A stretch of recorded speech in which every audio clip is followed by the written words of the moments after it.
Next जो हम relation find कर रहे हैं ईएमएफ और करंट के बीच में, उसके लिए हम लेके चल रहे हैं सर्किट कंटेनिंग ओनली इंडक्टेंस। जब आपका सिर्फ सर्किट में क्या है, इंडक्टेंस है, एसी सर्किट में। तो जैसे मैंने बताया था, आप ईएमएफ या करंट एक को बेस लेके चलोगे, तो मैंने ईएमएफ को ले लिया E = E0 sign omega T, इसको मैं बेस लेके चल रहा हूँ, राइट। अब इंडक्टेंस के लिए जो हमने किया था फिनोमेना ऑफ सेल्फ इंडक्शन, उसमें ईएमएफ की वैल्यू क्या होती है, ईएमएफ = L/di/dt, और ईएमएफ क्या है, E0 साइन ओमेगा टी। यहां से आप निकालिए डी आई,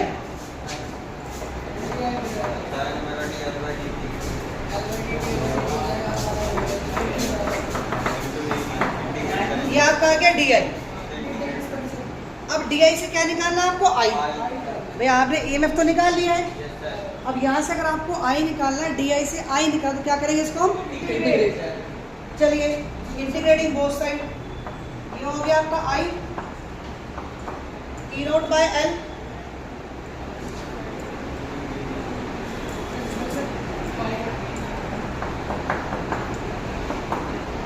और साइन ओमेगा टी इंटीग्रेशन हो गया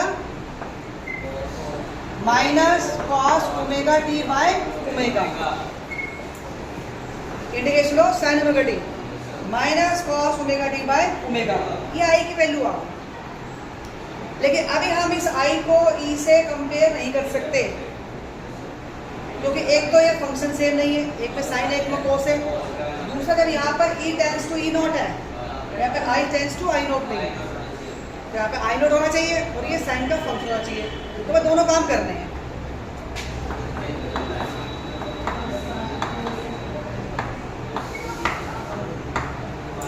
cos ओमेगा टी को लिख लेते हैं हम साइन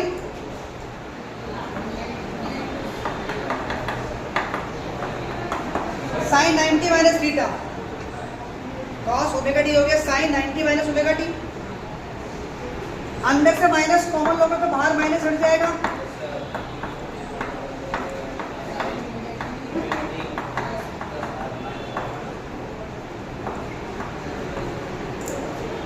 क्योंकि साइन माइनस थीटा होगा माइनस साइन थीटा।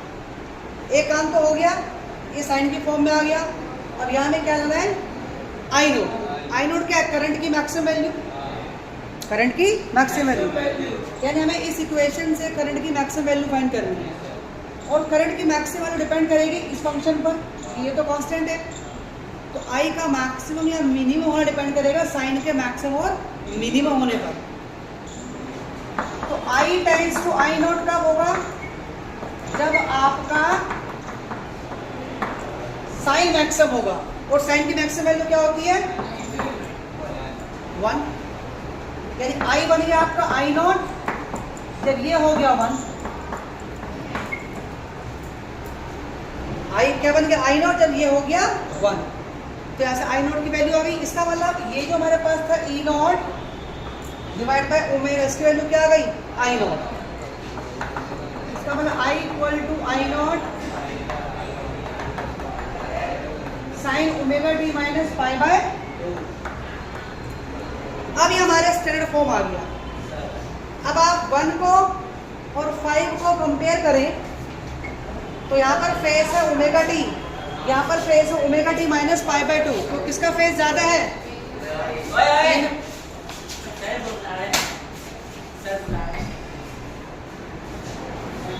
किसका फेस ज्यादा है, बोलो।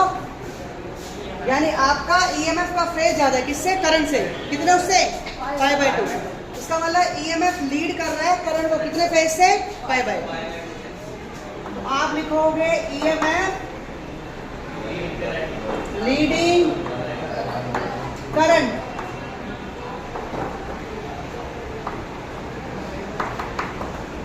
Bye phase of π/2। अब इसको हम फेजर से कैसे बनाएं,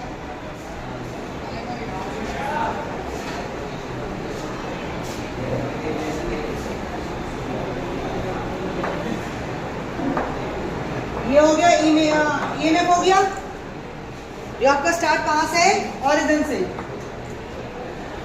अब ईएमएफ करंट को लीड कर रहा है कितने से? π/2 से। तो करंट आपका नीचे की तरफ, ताकि दोनों का एंगल कितना आ जाए बीच में, आगे ना। ईएमएफ करंट को लीड कर रहा है π/2 से। अब ये करंट मैं नीचे क्यों लिया? ऊपर भी तो ले सकता था ना, नीचे क्यों लिया? रीजन क्या है? देखो यहाँ पर t0 पुट करो, ईएमएफ क्या आ गया? 0। यानी ईएमएफ आपका यहाँ पर स्टार्ट होगा, t = 0, ईएमएफ 0। लेकिन जब आप t इसमें 0 पुट करते हैं तो अगर साइन -π/2, यानी माइनस साइन π/2, यानी माइनस का 1, तो I हो जाएगा माइनस का I0।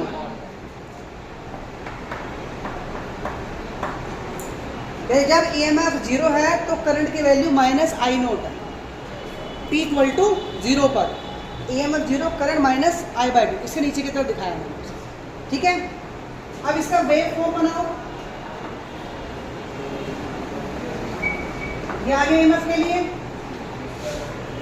ठीक है। और करंट के लिए कैसे आएगा? यहां से स्टार्ट होगा,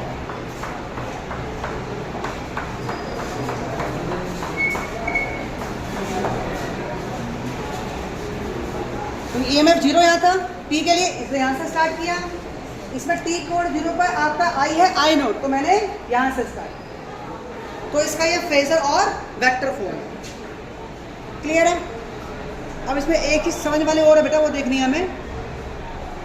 इक्वेशन 4 में आ जाओ। इक्वेशन 4 से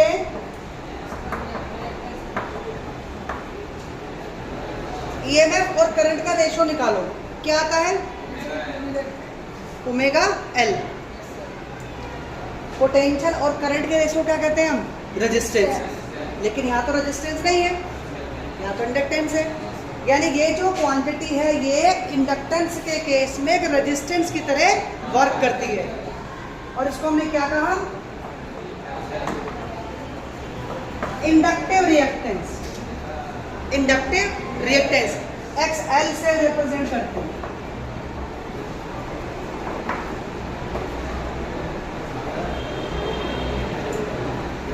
यानी inductive reactance is a physical quantity which act as a resistance. Resistance है आपका सर्किट में तो वो करंट को रेजिस्ट करेगा, लेकिन अगर इंडक्टेंस है तो वो भी करंट को रेजिस्ट करेगा due to the factor of inductive reactance. तो ओनली इंडक्टेंस में आपका ईएमएफ करंट को लीड करेगा बाय फेस ऑफ π/2। क्लियर?